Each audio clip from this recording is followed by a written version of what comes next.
Hi guys, he cheated. This is day 5. And yeah, what he did after broke me more than the affair that he had before. This is Nancy Mitchell with Love Guru, your guide to better relationships. Let's get right into it. It's day 5. Now, I can tell you right now, I am laughing about it because now I can. But in that time that I had this experience, I don't know, I was crying. I was on the ground. I was so torn, broken to the point that I think I could have been healed. But it was just crazy. So anyway, caught in the act. What I did next will shock you. Okay? It's getting caught is gonna be one of the worst cheating that you can ever experience. And when your spouse, your husband, your guy, whoever is cheating, and they cheat, and you actually caught them in the act having sex, putting it in, enjoying it, guys, it's another level. It's really another level, and I can tell you that it's really it really breaks you down. And I've gone through that, and it's not pretty. And I would say the best thing in healing yourself from that, if you've been through that situation, or in that situation right now, the first thing that you need to do is stop and start working on you. You got to stop and start dissecting who you are, what are the core values, things that you think that you're not going to accept anymore, and who is the person that you want to become after this situation. You got to start learning how to do that and take it one day at a time and making it one step at a time. One step at a time is going to be key. Number 1 is going to be the unexpected place I saw them together, which is like, yeah.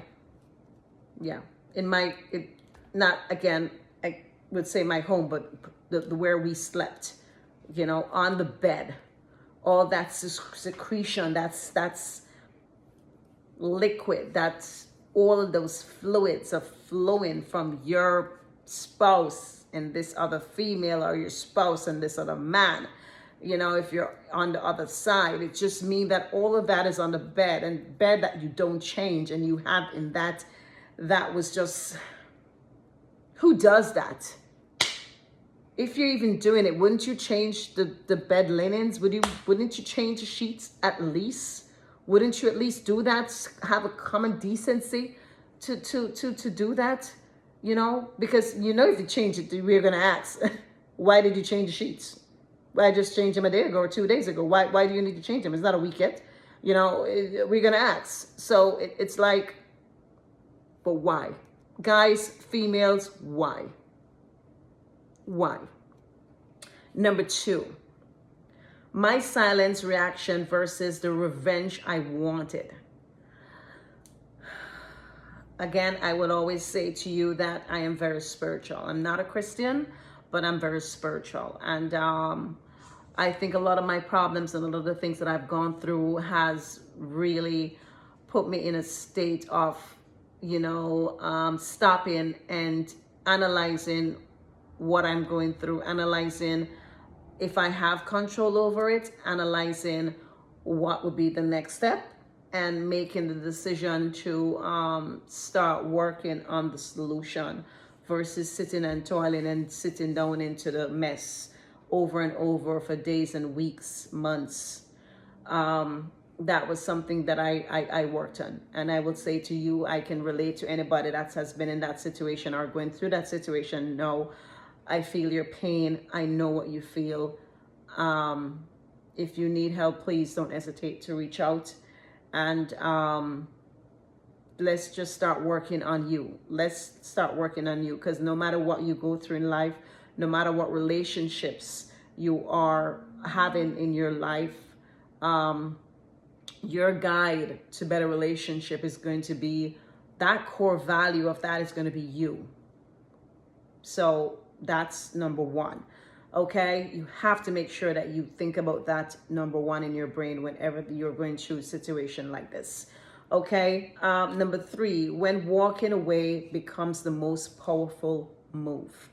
When you reach that stage, then I will say, and again, if you don't reach that stage and you are happy and giving them a chance, no problem. I support you. But when you get to the stage that you don't want to do this and you're going to walk away again, then again, amen to you. Amen to you, whichever decision you make. When you make that decision, amen to that decision, because at least you made a decision. Making a decision or staying in a situation and not making a decision and going through years and years makes no sense. Make a decision. If you're going to give him a chance, let it go, or you're not going to give him a chance and walk away. Okay? So that's going to be number one thing that you do in this kind of situation. Make a decision. Oh, I did say number one before, but again, you have more than one number one. Number one, number two, number three, the most important three things that you can do with that your relationship. First, number one would really be yourself, and then making that decision that you want to make. So let me just go ahead and recap. Again, caught in the act, what I did next will shock you. I prayed and I counted 10, 20, 30, 100 before actually doing anything or doing what was in my mind. Because again, I have my son, my handsome son. There's nothing that I want to do that's going to harm his life. So let me recap. Number one is going to be the unexpected place. I saw them together in your bed. For me, maybe it's used in the kitchen or in the restaurant or in the bathroom. Number two is going to be the silent reaction versus the revenge I wanted. The revenge you wanted is always to tear them up. Just make them feel what you feel. But to be honest with you, 99% of the time, silence is going to work better. When you're silent, it's going to work 100% better. When you're silent, sit in silence and think about what you're doing. Think about the decision that you're going to be making and make a decision. Doesn't matter which way you go. Make a decision. Okay, very important. Don't continue in that situation or in that lifestyle and be there for years. You're not going anywhere. You're going to be stagnant and your life is going to be coming to a halt. Make a decision, and whatever decision you make, you stay with it. And if you think you need to redecide whatever you had decided on, then go right ahead. Okay? Number three is going to be when walking away becomes the most powerful movement. Again, it may not be the powerful movement for you, but it may be a powerful movement for somebody else. Okay? So that's it. That you have it for day 5. Now, day 6, but before I could leave, she turned around and said something I have never forget. When they come to that part, then you're like, okay, let me get out of here. And then you're like, what? What did you say? Make me on day 6 for that. Guys, if you know anybody who could be beneficial, well, it could be beneficial for anybody to have this content, please go ahead and share it. Please subscribe, like, and hit that notification button for whenever I drop a video. Boom, you're gonna know about it. Okay, my name is Nancy Mitchell with Love Guru, your guide to better relationships. Peace. I'm out.